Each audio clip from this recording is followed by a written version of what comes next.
Okay, good evening po sa lahat po ng mga tagapakinig, taga-subaybay ng business conference po sa araw na ito.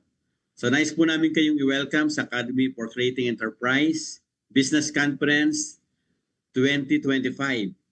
So kagaya po ng ginagawa natin, nais namin kayong batiin lahat at nais namin kayong ma-acknowledge. Isulat po ninyo mga pangalan ninyo sa chat box at saka sa Facebook. So, para ma-recognize po namin kayo. Again, ako nga po pala si Joel De Guzman, Regional Coordinator ng North Luzon. At ako naman po si Rachel Sasing, ang Regional Coordinator sa South Luzon, Leyte and Bohol. Yan. So, exciting ngayon, partner Rachel. Alam mo kung bakit? Bakit nga ba? Yan, oo. Kasi marami sa mga alumni natin na nagninegosyo, lumalaki na yung mga business nila. And then sometimes nagiging hadlang sa kanila itong isang component ng pagninegosyo na dapat na kanilang maintindihan. So ikaw, nung ikaw ay nagsisimula magnegosyo, may experience mo rin ba na maramdaman yung feelings ng mga nagninegosyo na katulad natin? Yung kagaya ng ayaw nilang pumunta sa government para i-register ang kanilang mga business. Oo, meron din kasing ganung mga takot. Siyempre, alam naman natin yung mga fees, babayaran, yung processing na medyo matagal. So, yun yung mga inaalala ng mga negosyante. And of course, titignan din nila, tama ba na mag-register na ako or hindi pa? So, yun yung mga kailangan nating matutunan ngayong gabi. So, syempre, kung gusto nating mag-grow, kailangan may legality yung ginagawa natin, di ba? Ikaw, nagtatransa ka, di ba, sa business mo, sa construction. Kung wala kang rehistro, mahirap yun. Tama ba? Yes. Tama yun, ano? Ang question, importante ba na i-rehistro natin yung mga negosyo natin? Yes, and ngayong gabi, tutulungan po tayo ni Sister Myra, no, para malaman po paano po ba ang transaction sa government, no, lalo na sa inspection. Ano po yung mga dapat nating tandaan. Pero bago po tayo pumunta dyan sa topic na yan, ibigay muna natin ulit kay Brother Red, kay kapatid na Red, para sa kanyang ruleta sa mga early birds. Kasi at I think 5:45 pumasok na tayo, may mga tao na sa Zoom. Dami na agad, ano? Early bird. Yes, talagang early birds. So sa lahat po ng mga taga-subaybay, sa lahat po ng mga kasama natin hanggang ngayon, hanggang bukas. So welcome po. Ngayon po magpapamigay na naman po tayo ng t-shirt. Ito po pala si Red Acosta, bumabato po mula dito sa Bukidnon. Ako po ang Regional Coordinator for the whole Mindanao. Para po sa ating Tambiolo, ang unang mananalo ng t-shirt for the early bird is, kaya na. Hindi maubos-ubos ang t-shirt mo, ha? Kapatid na Reden. Yes! Uy. Kita niyo na sino panalo. Annalisa from Santa Josefa. Ayan, Wow.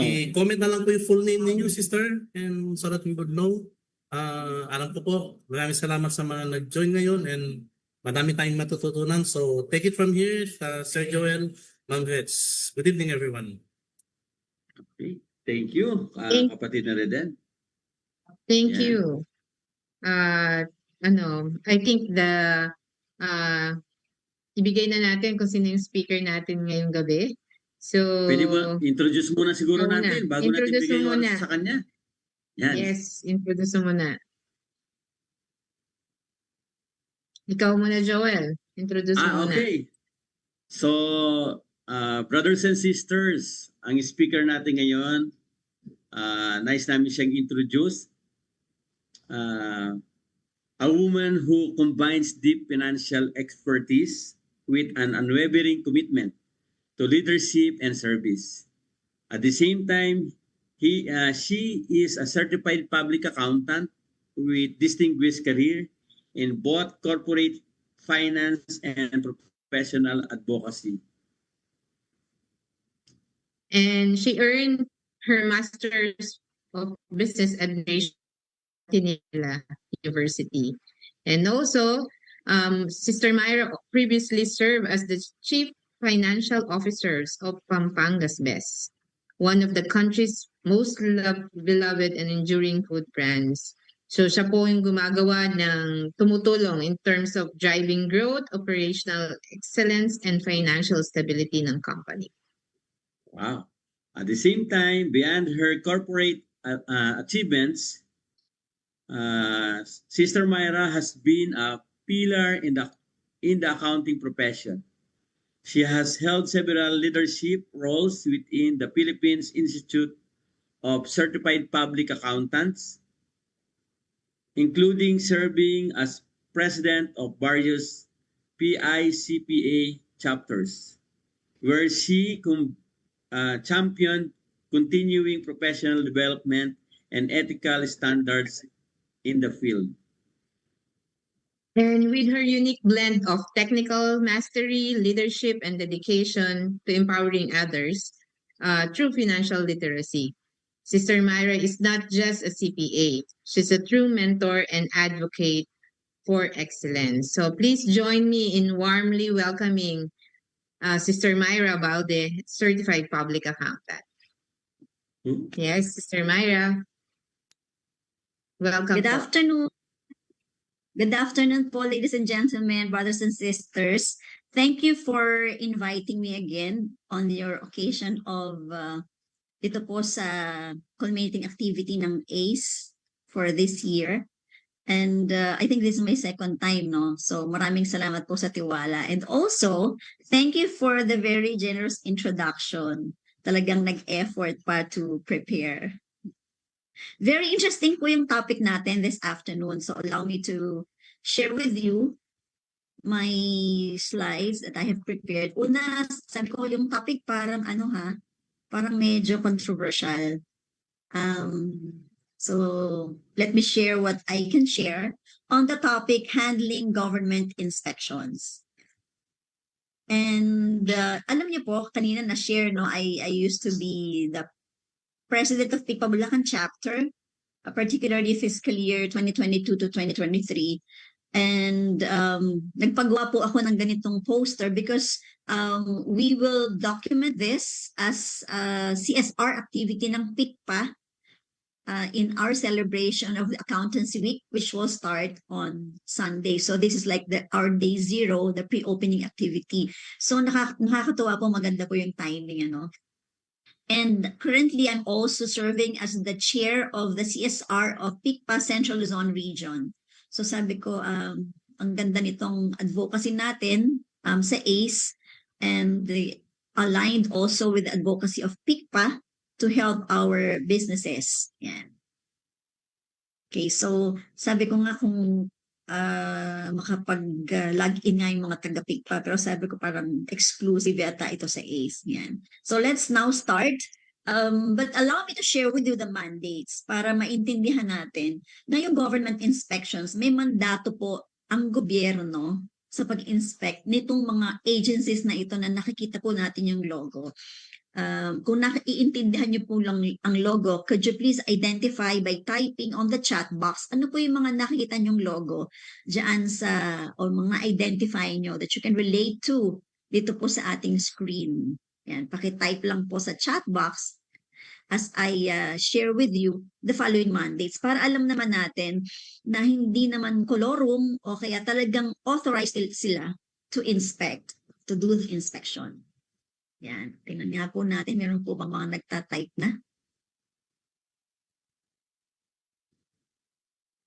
Ayan, SSBIR Pag-ibig, tama po, DOLE. Ayan, so sana naman po hindi naman po tayo mga suking-suki sa ganyan. This is something that we don't want to happen.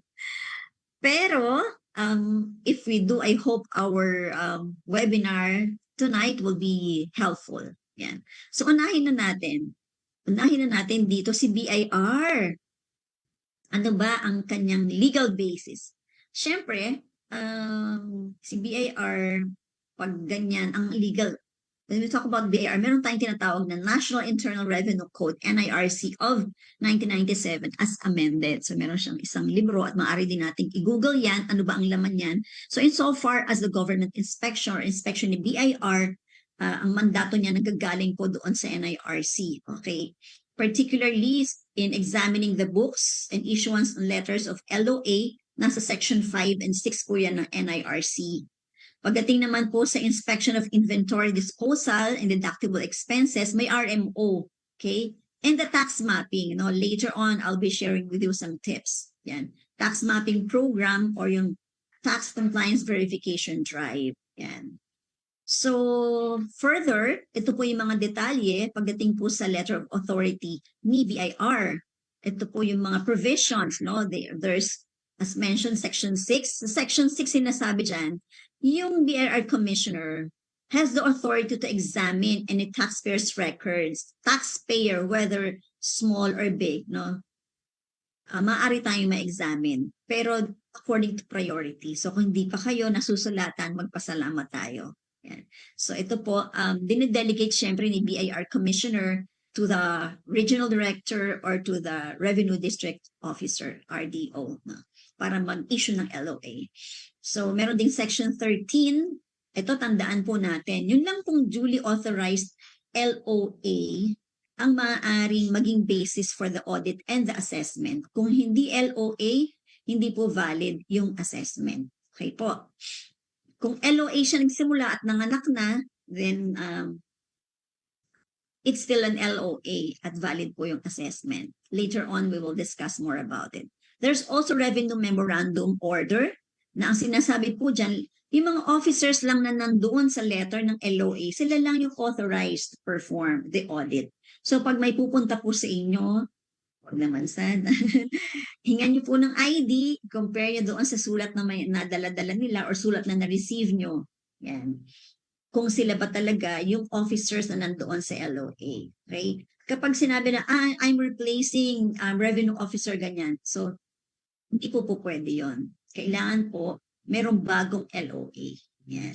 So, meron ding RMC, sinasabi niya yung valid LOA, mandatory prerequisite for any tax assessment. At ang LOA 1 taxable year lang. Now, sa tax mapping program naman, ano ba yung mga provisions na nasa batas? Yan, RMO 31-2003, yan po yung guidelines and procedures pagka nagta-tax mapping. Tapos RMO 09, yun po yung procedures and scope. Tapos yung protocols ng enforcement, including the issuance of mission orders. So meron pong mga valid na legal basis yan. Sa DOLE naman, ano ba ang legal basis nito? Ito po yung Articles 128 and 303 ng Labor Code. And ito po yung DO 238, yung Rules on Labor Standards, Enforcement, and Visitorial Powers.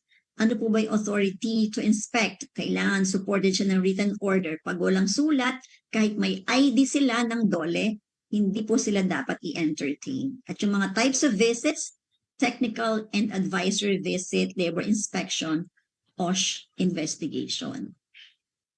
Sa LGU naman, sige nga po, pwede po bang pakitype sa chat box kung sino na, meron na po ba ditong nasulatan ng LGU? Kasi alam nyo, ngayon ang dami-dami na talagang sumusulat. Ang dami ng nasusulatan, I mean. Dito sa Bulacan, marami. Sa Bataan, yung iba kong clients doon. Batangas, Manila, yung LGU po ang sipag. I think they need to generate more revenue. So meron na po bang naka-experience sa inyo na masulatan ng, ano muna po tayo, masulatan ng LGU, munisipyo or city hall? Yan. Si Brother Paul Acuña nagtatanong siya, LOA ba? Pwede rin. I think ang tawag din yata ng LGU doon na LOA. No? Kasi ang LOA is letter of authority. So wala pong nagtatype. So salamat po. Buti naman hindi pa kayo nasusulatan. Pero kung masulatan and I hope we will learn more about this dito po sa ating session. Ngayon, dito naman, next, SSS. Ito, marami ding nasusulatan nito, no? Pero ito po yung legal basis niya, yung RA 111999, yung Social Security Act of 2018, particularly sa sections 24 and 28. sinasabi dito that SSS is empowered to inspect employee records and enforce contribution compliance. At dito po, SSS Rules of Procedure, it allows non-litigious inspections and hearings for disputes. Ibig sabihin, hindi naman kailangan magdemandahan. Sa SSS lang na office, maaari na pong i-resolve. Yan. So ano ba yung kanilang ini-inspect?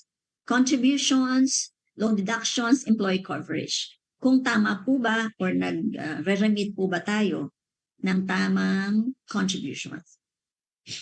Next to PhilHealth, ayan, meron ding mandato sila, RA 7875, no? Sa PhilHealth Circular Number 17-2015, sinasabi po dyan, in-authorize yung on-site visits to employers for compliance checks. Then sa Pag-ibig, meron din sila, no? Yung RA 9679, yung Home Development Fund Law of 2009. So ito po yung may Circular 310-396-415. Yan. So paano naman kaya tayo maghahanda? Di ba, narinig yun na po ito na very common sa atin. Itong quotation na ito. Ayan. Pakitype nga po sa chat box kung agree, narinig yun na ba ito? Itong quotation na ito, if ye are prepared, ye shall not fear.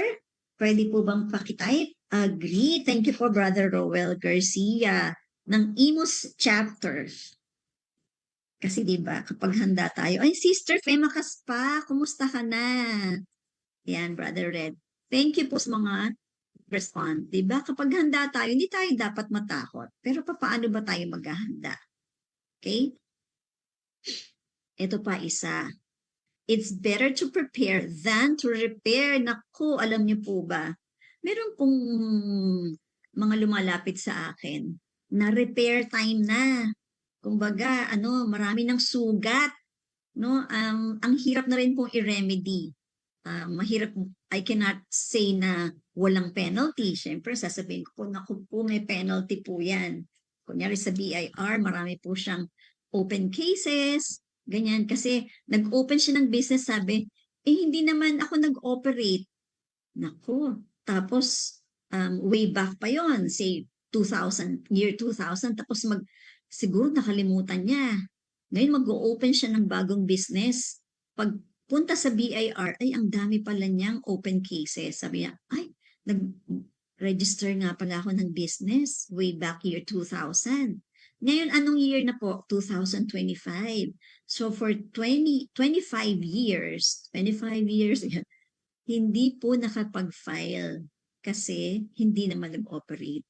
So tandaan po natin, once nag-register tayo sa BIR, we have the obligation to comply doon po sa taxes, whether nag-ooperate or hindi. So pag hindi nag-ooperate, file lang ng file. Kahit zero, basta po makapag-file. So dito po sa quotation, it's better to prepare than to repair. Kasi costly na po ang repair. Yan. Let's move on. Unahin na natin ang tax mapping program. Familiar ba kayo sa tax mapping? Pa-type nga po sa chat box. Kung familiar po kayo sa tax mapping. Yung tax mapping po, yung, ayan, thank you for Brother Ed and Brother Philip Tan. Yan po yung, nagpupunta po yung mga BIR officials, BIR employees, sa isang lugar para magtingin po ng mga business establishments for compliance. Ayan. So ano po ba yung tinitingnan nila? Ayan. To verify compliance with basic administrative tax regulations such as nakadisplay ba ang BIR Certificate of Registration, yung Form 2303, titingnan po nila yan. Meron bang, nung araw, ito po yun payment and posting of annual registration fee. Pero since last year, free na po ito, di ba? We don't need to pay the 500 pesos. So, nag-i-issue ba kayo ng resibo? Minsan po, bumibili tapos tinitingnan nila kung nag-i-issue ba ng resibo. So, kung hindi po kayo nag-instruct mabuti or sasabihin nyo sa mga staff nyo, pipiliin nyo lang yung ini-issuehan nyo ng resibo, naku, mahuhuli po kayo kasi pag BIR ang bumili dyan, ayan po. Sasabihin, non-issuance of invoice. Tapos pag meron po kayong POS or CRM or CAS, titingnan po kung registered ba yan. At ito po yung very, very common. Hihingin yung books of accounts. Registered ba ito? Kung registered, may sulat ba? And kadalasan, tinuturo si accountant, kawawa naman. Or si bookkeeper. Naku, yung libro po namin, nasa bookkeeper, kawawa naman, no? Kasi ayaw nila magkaroon ng violation. Pero violation po yun. Yan. So, eto po yung checklist. Kapag nagta-tax mapping sila, may dala-dala silang form. So, ayan po yung mga nakalagay dyan. Sa number 1, nakikita niyo po ba, original must be displayed conspicuously. So, dapat po yung original COR, original DTI, business permit, yun po yung naka-display. So, may checklist sila, eto, at mamarkahan nila kung nag-violate. Ayun, ayan. So, ito po, actual sample po ito. Binura ko po ang name ng aming client. Like, a few weeks ago, na tax map sila. Ayan. So, if di ko lang po ma-zoom out no yung kung magkano na yung penalty, but later on i-show ko po sa inyo. Yan. So ano naman, kailangan meron po tayong readiness checklist so that we'll be able to prepare well. Di ba familiar po tayo sa 72-hour survival kit? So ito, dapat meron din tayong readiness checklist. So sa tax mapping, yan, as mentioned, kailangan po nakapost ang PAR Certificate of Registration at original, no? Tapos notice to issue, receipts, invoices. Meron po ako ditong props. Kasi I think last year po nag-change sila. So tingnan niyo po yung kopya niyo nito ng ganito. Should be green. Ito na po dapat. Hindi na po yung luma. So ito na po. Dapat ito na po yung nearing niyo. Yan. And they will also look for authority to print. Yan. And the business permit, DTI, books of accounts, CRM, POS. Sa invoicing and receipting compliance, i-check nila during tax mapping. Na-mention ko po kanina, ano? Pero may, na kailangan nag-i-issue kayo ng inyong invoice. Yan. So, no use of unregistered or multiple sets of receipts, invoices. Kasi po yung iba nang dadaya eh. Nagduduplicate sila. Tapos, hindi dinideclare yung isa. So, gano'n po. So, nakakalungkot na may ganoong violation.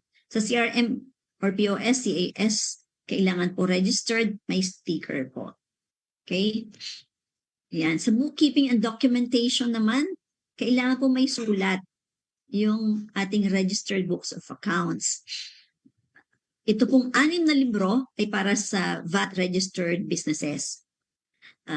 Sales, purchases, cash receipts, cash disbursements, journal, and ledger. Medyo lenient sila pagdating dun sa last 2 books, journal and ledger. Okay lang kahit walang sulat. Kasi si accountant lang ang kayang mag-entry ng ng transactions nyo every day or every month, like debit, credit. Yan. So okay lang kay BR na walang sulat yan. I mean, pag wala, pwede man nilang palampasin. Pero yung sales, purchases, cash receipts, cash disbursements, gusto nila talaga may sulat yan. Pag wala, may penalty po yan. Yan. Tapos yung loose leaf, kung loose leaf naman ng libro natin, kailangan po ay nasubmit with sworn statement within 15 days after year end. So, ibig sabihin, 2025, for year 2024, dapat January 15 ay na-submit na po yung loose leaf books. Ang tanong, January 15, tapos na ba ang 2024? May mga adjustments pa. So, paano? Yan. So, ang ginagawa po namin, we write a request for extension. Sinasabi po namin, ongoing pa po yung year-end closing, and we promise to submit like January 31, ganyan. Minsan Feb 28, pero may mga times pinagbibigyan, minsan naman hindi. So, kung naka-loose leaf po kayo, ito po yung tandaan yung deadline.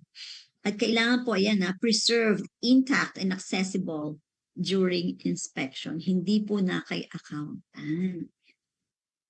Ito na po yung ating table of penalties. Failure to register business with BIR, 20,000 to 50,000. At dito po sa notes, take note ha, may lead to closure under Oplan Candado. Meron po actual case, no? Yung isa kong client, nagbukas ng branch. Hindi ko po i-mention, no? Baka ako yung mga technical.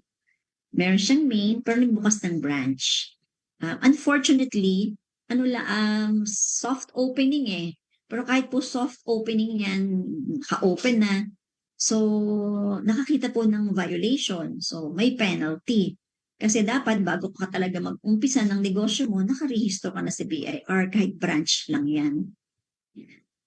Yeah. Failure to renew registration. So, hindi na po ito. Certificate of registration. Kung hindi naka-display ang ating COR, 1,000 pesos. Naku, sayang naman yun. Tapos, ito yung ating NIRI, no? Pag hindi naka-display, 1,000 pesos din. Pag hindi nakapag-issue ng resibo, first offense, 10,000. Pag ayaw, 25,000. Second offense, 20,000 to 50,000. Yan. So, tandaan po natin, no, yung marami po talagang penalty for non-compliance. So, sabi po dito, ang batas kapag walang penalty, advice lang yun. Kaya po sa lahat, bawat violation, may kaakibat po na penalty. Yan. So, paano naman kapag na-tax map ka at may violation na nakita o kaya ita-tax map ka, no? So, ano ba, paano bang gagawin natin? Yan. Kung wala po tayo doon sa ating business office or establishment, ituro po natin to sa ating mga tao. Yan. Una, stay calm and courteous. Huwag po nating aawayin. Kahit galit na tayo or naiinis na tayo, huwag po tayo maging confrontational or defensive. Sinabi, pwede po bang makita yung libro? Sabi, huwag niyo pong aawayin, ganun ha. Ipakita niyo kahit walang laman, o diba? At least pinakita niyo meron kayong libro. Tapos, hindi pa na nasulatan. O diba? Kaysa po aawayin, di po ba? We treat the revenue officer with respect and professionalism. Di po ba? Yan. So, pag may findings na, yan, sabihin, wag kung basta-basta magbabayad, di ba? Hingi muna kayo. Maaari po bang mahingi ang kopya ng findings nyo? Yan. Hingi po kayo, yung pinakita ko kaninang form, hingi po kayo doon, meron dapat signature. Yan. Take note of specific violations cited and the corresponding penalties. Tapos, reviewin yung violations. Sorry po. Yan. Reviewin yung violations thoroughly. Tingnan nyo yung findings. Baka naman sinasabi nila violation to, tapos pwede nyo palang i-refute, no? So, tingnan nyo, i-cross-check nyo yung findings against your internal records. So, identify natin kung yung cited violations are procedural errors ba or documentation lapses na maaari namang ma-clarify. And i-understand po natin yung legal basis. Yun po natin RMO. No? Nabanggit ko po kanina, no? Kailangan meron silang sulat, kailangan may ID, magpapakilala, hindi po ba? Pero huwag mong aaway. Agree po ba? Type nga po niyo kung agree kayo na hindi natin dapat inaaway.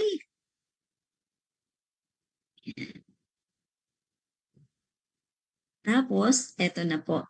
Settle compromise penalties promptly. Huwag na po nating patagalin. Kung valid po yung violation, bayaran na po natin. Kung gustong tumawad, itry po. No? Itry po natin. Basta po in a friendly and polite manner. Kapag nagbayad tayo, hingi po tayo ng resibo. At i-keep natin yung resibo kasi para may audit trail. Yan. So, kung tapos na, di syempre, na tax map na kayo eh. So, paano po kaya? So, lesson learned na, no? So, we will prepare corrective action plan. So, kausapin natin yung ating mga tao or kung sino man po yung nag-handle sa mga tao nyo or kung kayo mismo. Yan. So, ano kaya ang dapat gawin? Ano kayang violation ngayon? How to prevent that?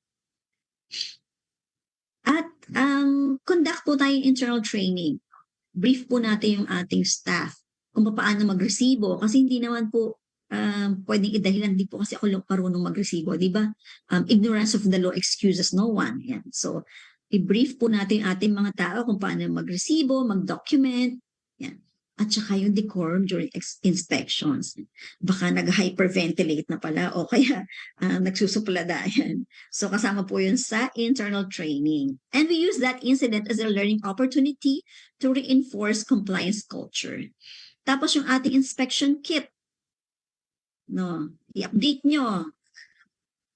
Tingnan nyo, dapat, ito, titingnan nyo ha, dapat naka-display itong mga to, di po ba?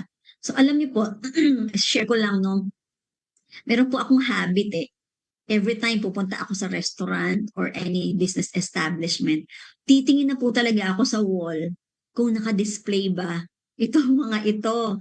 Tapos sasabihin ko po, kahit hindi ako kilala, Miss, dapat original yan, ganyan, ganyan, ganyan, kasi baka ma-tax map kayo. Yan. Tapos minsan naman may mag-react, accountant po ba kayo? O kaya, BIR po ba kayo?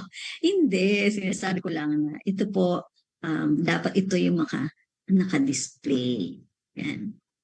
So, number 9 tip, monitor for repeat violations. Kunyari, next year na tax map ka na naman, same findings. So, dapat hindi, di po ba? Pagalitan yung taon nyo. Yes, joke lang. Tandaan po natin, yung repeat offenses might carry higher penalties at maaaring makapag-trigger ng OPLAG kandado.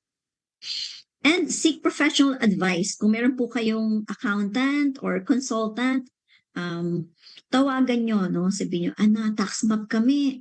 Paano ba? Ito kasi may findings. Para po maiisa-isa, paano po madi-dispute. Yan. Kami naman po, dun sa, pag may nababalitaan kami dito sa Bulacan, tawagan namin yung client namin, magta-tax map po sa Baliwag. Ina-advise naman kami or meron kaming nakukuhang tip from BIR din. Magta-tax map kami dito, make sure your clients are prepared. Hindi naman po sila nagta-tax map para manghuli. No? Nagta-tax map sila just to check yung ating compliance. So next, ito po yun, no? Na-share ko kanina yung violations checklist. So yun, may mga bilog yan kung ano po yung kanilang na-violate. Yan, meron dyan. Nakikita niyo po ba? Failure to register books of accounts, cash register machines. Ayan. Rather than, may mga nagtatanong sa chat box, do we answer now or later? Sister Sassing? Later answer po, sister. Later po. Okay. Yan. So, eto naman, mag-move on na tayo sa isa pang audit na ayaw nating ma-experience, no? Ito naman yung ating readiness checklist sa LOA. Usually, ito po ay nandoon sa second page. Kasi ang first page ng LOA, ito po ay nagsasabi na may LOA kayo for this taxable year at ito po yung scope, like all internal taxes o kaya VAT lamang, at nakalagay din po doon kung sino yung revenue officer in charge of the audit. Ito po yung second page. Naka-enumerate po dyan kung ano po yung mga kailangan isubmit. Ang dami, no? Monthly abstract of accounts and beginning-ending trial balance, SEC registration, articles of incorporation, bylaws, GIS, 2307, contracts, inventory, schedules, at marami pa po, diba? Dito po sa huli, yung books of accounts. And usually, ito po yung hindi na ipoprovide kapag may LOA. Usually, hindi ko po sinasabing lahat. Kadalasan po, hindi po nakapagbigay ng books of accounts, whether manual or computerized. Sa experience po namin. And monthly abstract of accounts and beginning-ending trial balance. So, sinasabi ko po ito para sa inyong readiness checklist, ihanda nyo na po. So, schedule of accounts receivable and accounts payable, subsidiary ledgers, bank statements, and bank recon. Especially pag maliit lang na negosyo, wala nang bank recon. Or minsan, kahit lumalaki na ang negosyo, hindi na rin nagba-bank recon. Kasi alam ko na yung pumapasok, sister, alam ko naman yung lumalabas. So, paano pag ni-require po tayo ng bank recon? Inventory list. Yan. Kailangan din po yung sinasubmit po yan every January 30. Fixed assets lapsing schedule. Kung malaki po yung negosyo nyo, for example, tracking kayo or construction, syempre meron kayong fixed assets. So, doon sa lapsing schedule, pinapakita po doon yung kung ano yung inyong fixed assets plus yung depreciation schedules. Usually, hindi po ito na-provide. Now, let me share with you the BIR audit program procedures. Nag-uumpisa po yan sa issuance of electronic LA. Then, i-assign na po yung case. Then, magko-conduct ng audit. Yun po, dito po pumapasok yung magsasubmit tayo ng dokumento. Ayan. Tapos, based doon sa ating mga sinubmit, magre-review, di po ba? Magre-review sa examiner, tapos manghihingi ulit ng mga dokumento. And then, pagka sinabi niyang hanggang dyan lang po mapoprovide namin, and then, ayan, magsasubmit na po siya ng report ng investigation. Si examiner, magpe-prepare na siya at isasubmit na niya sa kanyang supervisor. So, review of audit reports and issuance of termination letter. In between po, itong third and fourth, dyan po nangyayari yung negotiation. Ibig sabihin, usually sa examiner, magbibigay muna siya ng kanyang table assessment. Ibig sabihin po ng table assessment, hindi po siya yung formal. We don't, sa akin pong opinion, ayoko na po umaabot doon sa formal assessment kasi nakadocument na siya.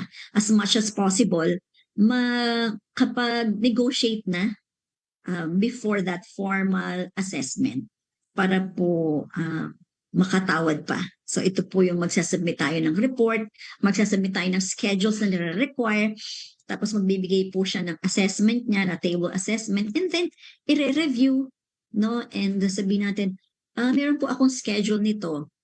Akala mo na, pwede mo pang i-refute, no? Kahit nakapag-submit ka na, you thought you submit everything, pero pag nagbigay po siya ng kanyang assessment, so maaari pa pong isa-isahin yun, and bibigay ko po yung aking reconciliation, ganun, para po makita nyo na tali naman po yung aking VAT returns, revenues per VAT returns, example, versus revenues na report sa ITR tsaka sa audited FS. So yung mga ganun, no? Tapos pag sinabing, 2307, hindi tali, if you work back, ganyan. So meron po akong reconciliation dyan, yung mga gano'n. Yeah. So doon po nangyayari yan. Kapag natapos na, no, nag-agree na kayo, then review of audit reports and issuance of termination letter. Pero kapag hindi pa rin kayo nagkasundo, so handing of protest against tax assessment. So dito na po mamaya i-share ko sa inyo hanggang saan na e-elevate ba yung tax case. Yan. Eto. Meron pong prescriptive period for BIR assessments. Under Section 203 of the NIRC, si BIR, meron lang siyang 3 years to issue a valid LOA and conduct a tax assessment. So, paano ba ito binibilang? Yan, punta na po tayo dito. For example, ang business calendar year is 2021. Okay. So, ang deadline for 2021 ay April 15, 2022. Tama po. No? So, ang year 1 mo na, so 2022 mo final. So, kailan mag-start yung 3 years? Ang year 1 mo na ay 2023. Isang taon na yon, di ba? Kasi final mo 2022. So, year 2 na 2024. So, 2025 ang year 3. Hanggang April 14 lang, maaari mag-issue si BIR April 14, 2025 pertaining to 2021 na calendar year. Okay, assuming April 15 ang deadline kasi parang pandemic pa to, hindi ko alam, hindi ko maalala kung merong extension. For assuming na April 15 siya, so hanggang April 14 lang. So ngayon, anong date na po? Today is July 11. So hindi na po kayo pwedeng masulatan pertaining to year 2021 kasi paso na, no? Ang tawag doon ay prescribed, no? Lampas na siya sa prescriptive period. Yan. Kapag naman kayo nag-file ng late, o kaya nag-amend, nag-file kayo July 15, no? Nag-file kayo April 15, 2022, nag-amend ng July 2022 kasi sabi, kailangan mag-amend. So, yung deadline na extend to yun further. So, hanggang July 14 maari pa ma-issuehan ng LOA. Klaro po ba? Maari po bang i-type kung klaro? Okay, so let's move on. Ayan, implication for LOAs. Ayan. Okay, so naano ko na to, na i-share ko na kanina.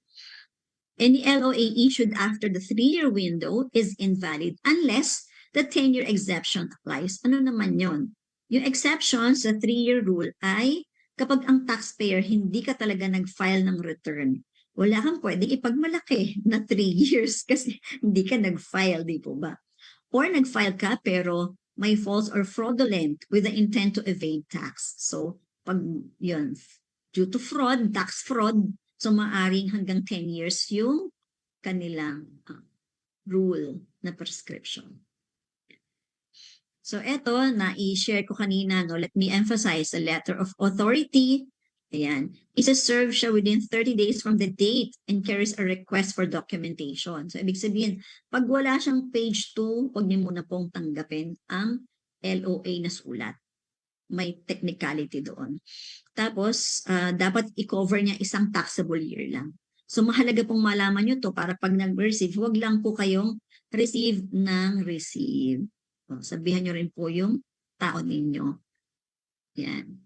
So, ito po, no? Let's read some of the items here. So dito po, failure to provide. Di po ba? Tingnan natin, final notice will be served. Nakita nyo po? Yan. Kanina nasabi ko, no, kapag anong nangyayari, kapag hindi tayo nagkasundo, hindi tayo nag-agree sa gusto ni BIR. O kaya, usually kasi po, they have a deadline eh. For all internal revenue taxes, 180 days po. For VAT, LOA, 90 days lamang. So, syempre, ginigradan din po yung mga revenue officers. Sabihin, magwa-180 na, ba't wala pang nangyayari dito? So, pag tayo hindi naman nakiki-cooperate, no, hindi tayo nakikipag-meeting, hindi tayo nakikipag-usap, wala tayong sinasubmit, makaka-receive na po tayo ng final notice at susunod po dyan ay subpoena duces tecum. Ibig sabihin po nun, ayaw nating pansinin, no? May subpoena ka na. So, sasabihin sa subpoena, mag-appear ka dito sa legal office, kay attorney, ganyan, o sa legal office ng region, at doon ka makikipag-usap. Yan. So, wag na po natin sanang paabutin sa subpoena. Kasi ito po, failure to comply with SDT is a ground for criminal prosecution. During such process, the assessment process will proceed. Yan. Preliminary findings. So, kanina, ito po, usually makaka-receive po tayo ng sulat. Notice for informal conference. Ibig sabihin nun, tinatawag na tayo, ini-invite na for discussion. So kanina, ang sinasabi ko po, ako as a practitioner, I prefer po yung walang formal assessment. It's easier to negotiate. Kapag meron na pong naka-attach dyan, ito po, magsasabita ng position paper with disputes, stating the facts and applicable laws, rules, and regulations. So, magre-research pa tayo. Yung bawat isang item doon sa assessment, tutumbasan pa po natin if you want to refute or dispute, hahanap tayo ng particular laws and regulations, applicable tax rules, regulations para ma-dispute natin yun. So, mas mahirap na po. No? And frankly, we need the assistance na po, either a lawyer or a tax practitioner. So, mas napapamahal pa, di ba? At magsasubmit ka rin naman ng supporting documents, di ba? Yan.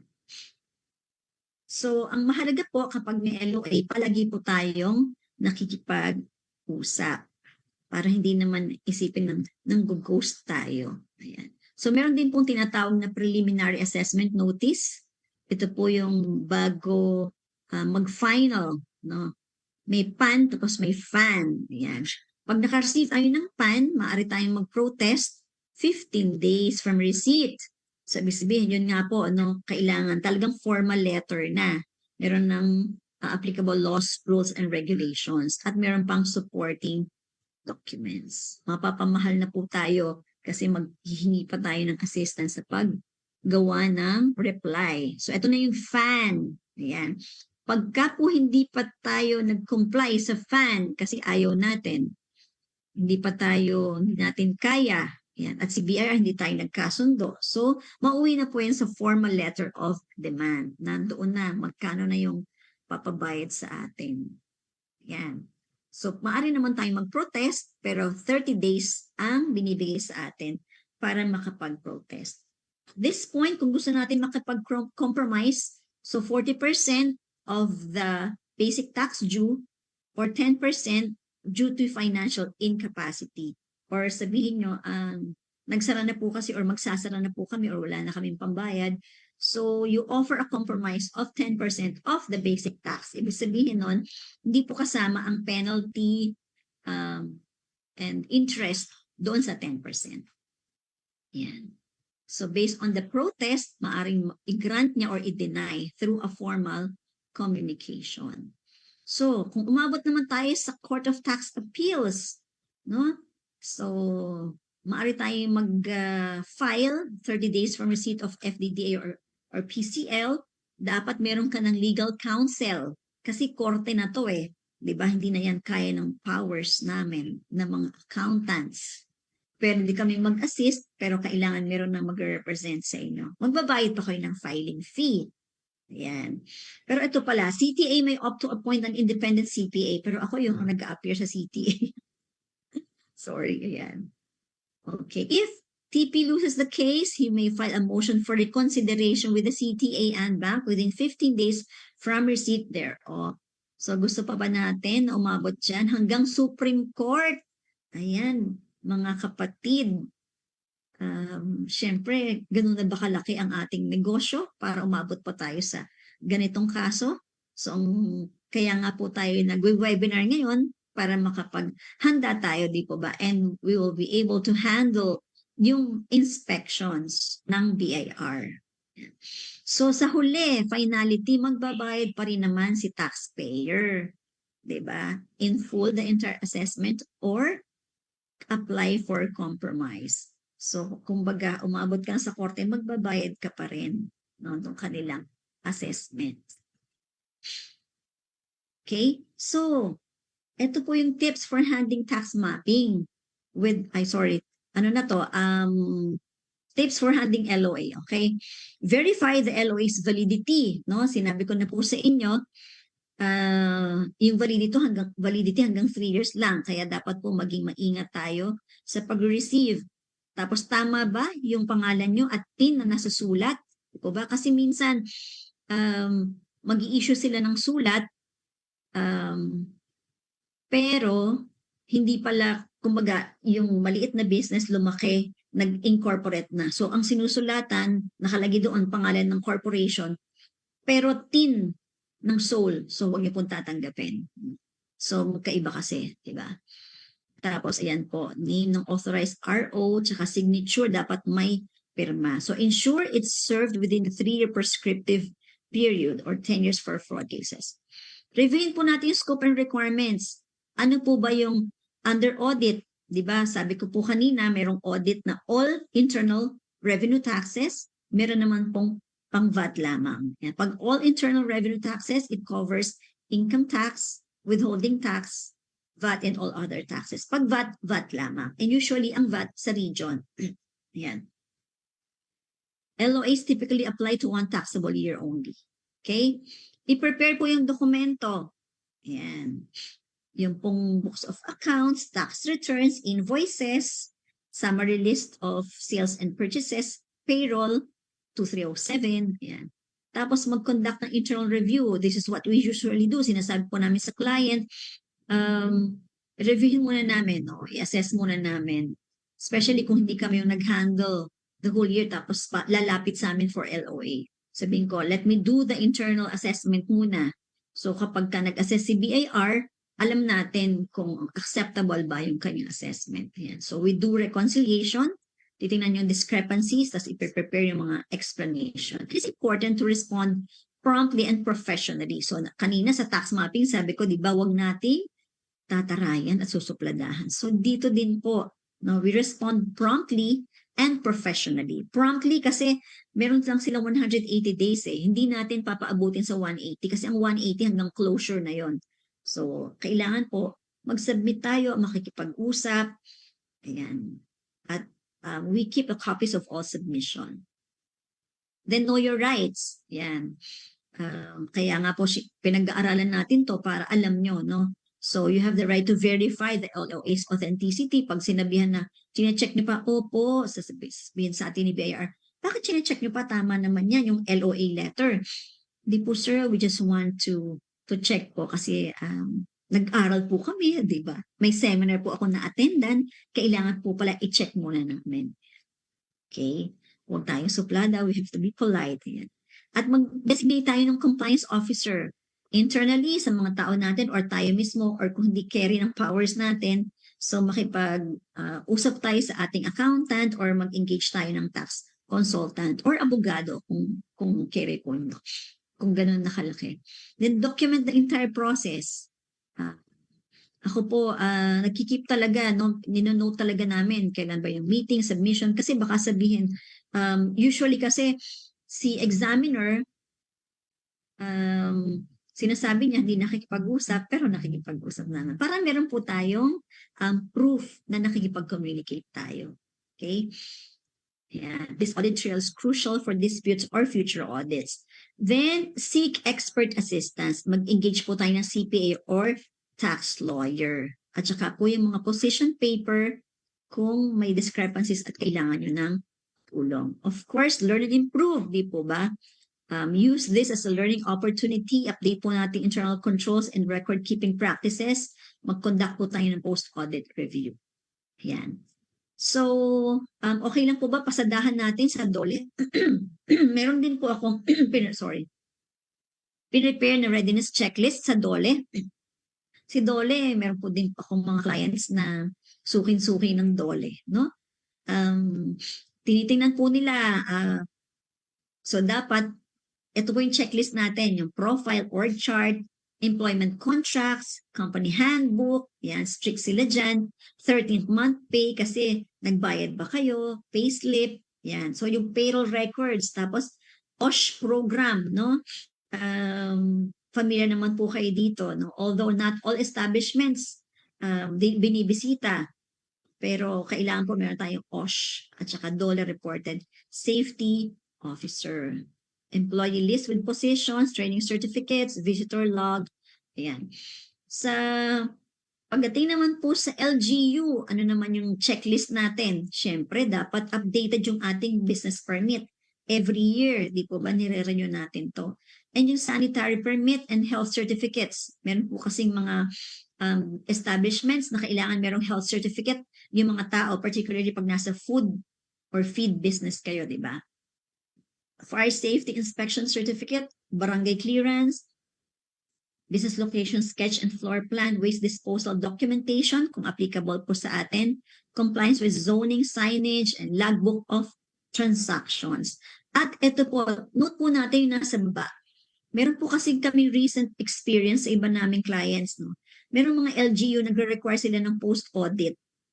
Kunyari, nag-renew ka na ng business permit mo, tapos, sabi niya, magpo-post audit kami. So, pinapasubmit po yung ITR, audited FS, tax clearance, employee listing. Dahil feeling nila, hindi nagtatali yung dinideclare na sales doon sa business permit at saka yung pinafile. Yan. So, let's make sure na tali po para po hindi po tayo nagkakaproblema sa mga LG. SSS, ito din po yung ating readiness checklist. Siyempre po, dapat meron din tayong registration. Si SSS, pag nagsusulat po yan, ano yung reference niya? Ang reference po niya yung BIR-COR. Gusto niya, pag nag-register ka sa BIR, mag-register ka na din agad sa SSS. Yung penalty will count from the time na you are registered sa BIR. So, ito din po yung list na kailangan nating i-ready, yung contribution remittance form, payment receipts, etc.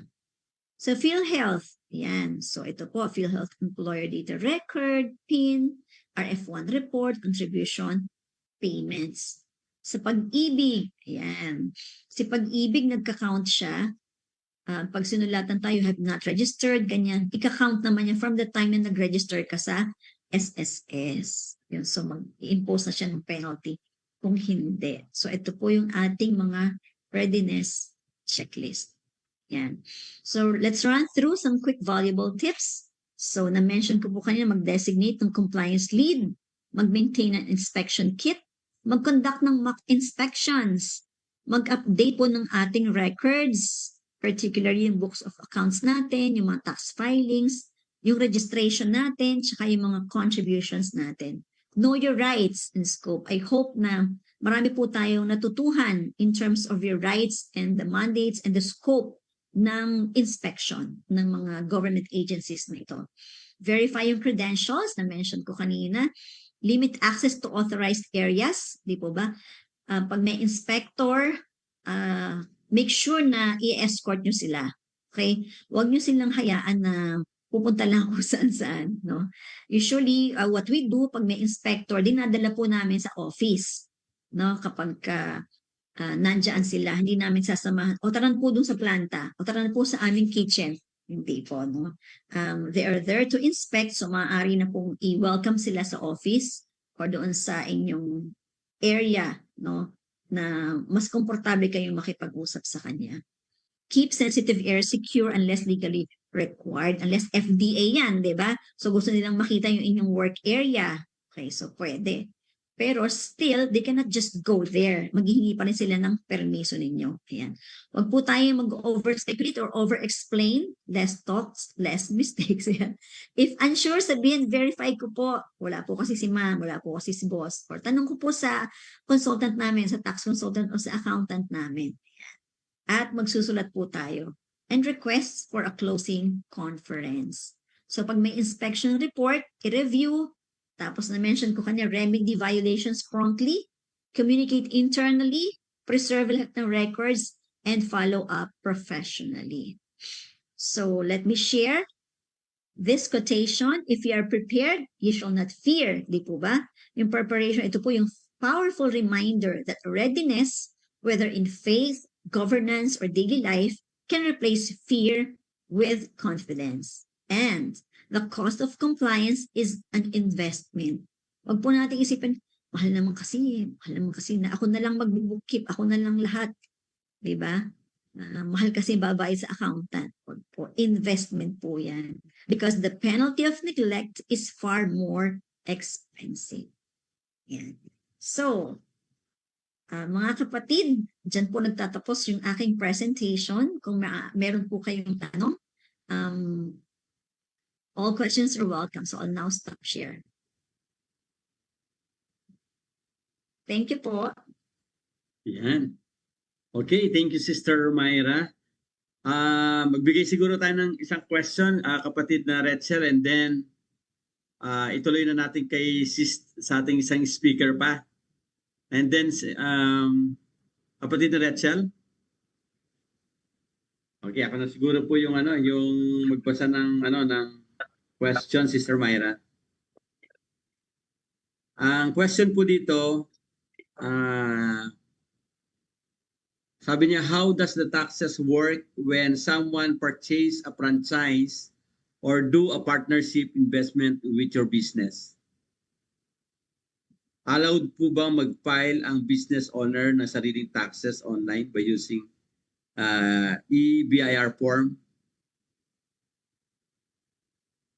Yeah. Kapag okay, let's see. How does taxes work when someone purchases a franchise? Kapag ka po kumuha kayo ng franchise, so franchisee kayo, no? Merong mga taxes po dyan like royalty, taxes on royalty, at saka tax po doon sa franchise. Yan. So, yun po ang dapat i-comply. Plus, the usual taxes on sales, income tax, withholding tax. Yan. Do a partnership investment with your business. So, nag-invest lang kayo. So, pag yung investment nyo, yung business na yon kung saan kayo nag-invest, yun po yung matataksan. Allowed po ba mag-file ang business owner ng sariling taxes online? Of course. Kung kaya nyo po, no, okay naman, no? Especially kung talagang startup pa lang kayo. Just be mindful of the deadlines. Kasi, yan po yung usually since you want to focus on your business, no, you want to grow it, nakakalimutan na yung deadline pala, especially marami po tayong deadlines like 10th of the month, 15th of the month, 25th of the month. Then sa quarterly, meron tayong quarterly income tax, quarterly VAT. Yun. As long as you keep track of the deadlines and you can comply, pwede naman po. Kasi very friendly naman po yung EBIR. Yan. Yan. Ayan. Isa-send ko po yung aking send ko po yung itong kopya ng aking presentation para meron po kayong inspection checklist. Yun. So, isa pa po siguro, sister, sabi po niya dito, I think from Tarlac yata itong nag-question. Sabi niya, kailan dapat i-register ang business sa DTI and BIR kung nagsisimula pa lang at hindi ganon ka-consistent. Like di naman everyday ang benta or monthly. Yan, hindi naman regular ang benta. Yan. Kailan dapat ipa-register sa BIR? So, syempre, una muna po, DTI. Pagka po sole proprietorship. Once registered sa DTI, pupunta na po tayo sa LGU to register na po. So, nandyan na yung barangay clearance at saka yung ating mayor's permit. Tapos pupunta na po tayo sa BIR to register. Ayan. Sa DTI online po, meron diba? Sa BIR, meron pong mga corporations na nagre-register online, but you still have to go to the BIR to formally register it and receive your original copy of the COR. Kailan magsisimula magbayad? Makikita nyo po, pag lumabas po yung BIR COR nyo, makikita nyo po doon kung ano yung date ng COR, and then yun na po yung start ng business month nyo. So pag nag-start ng July, ibig sabihin August, meron ka nang i-comply. At makikita nyo rin sa BIR COR kung ano po yung mga taxes that you need to comply. Yun po yung pinaka-Bible kodigo natin. Doon mag-refer ang mga business owners kung ano yung mga i-comply na tax. Na-enumerate po doon. At maganda na po yung COR, may nakalagay ng deadline. Saan ba dapat bayaran? Pwede ba online? Opo, ang dami na pong online, ano tawag doon? Online modes to pay. We can pay through GCash, Maya, sa bangko. Ayan. Ayan po. Pwede po online filing, online payment. May another program pa po bang to explain this in a simplified way? Maari naman po. Yan. Bahala na po sa inyo si Sister Sasing at si Brother Joel, si Brother Red. Actually, marami pa pong question dito, Sister Myra. Siguro, pwede ba nilang i-reach out ka or may personal message sila sa'yo kung meron sila mga inquiries regarding sa mga legal matters, especially sa pagninegosyo?